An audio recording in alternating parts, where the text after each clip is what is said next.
এক লোক রাসূল সাল্লাল্লাহু আলাইহি সাল্লামের কাছে এসে বললেন, ইয়া রাসূলুল্লাহ, আমি খুবই গরিব, আমার পরিবারে খাওয়া দাওয়ার অভাব, আমি কি করব?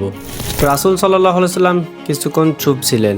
তারপর সাহাবীরা তাকে জিজ্ঞেস করলেন, তোমাদের কারোর কি আছে যে এই ভাইটিকে সাহায্য করবে? তখন এক সাহাবী দাঁড়িয়ে বললেন, ইয়া রাসূলুল্লাহ, আমার একটি খেজুর আছে।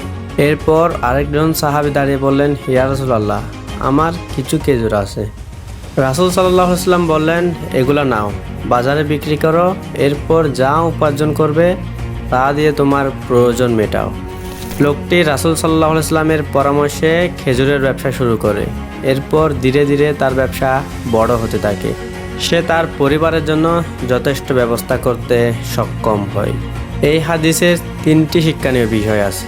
নাম্বার 1, গরিব মানুষের প্রতি ভালোবাসা ও সহানুভূতি প্রদর্শন করা। নাম্বার 2, সাহায্য করার পাশাপাশি তাদের কর্মেরও একটি সুযোগ করে দেওয়া। নাম্বার 3, ধৈর্য ধারণ করা ও আল্লাহর উপর ভরসা রাখা।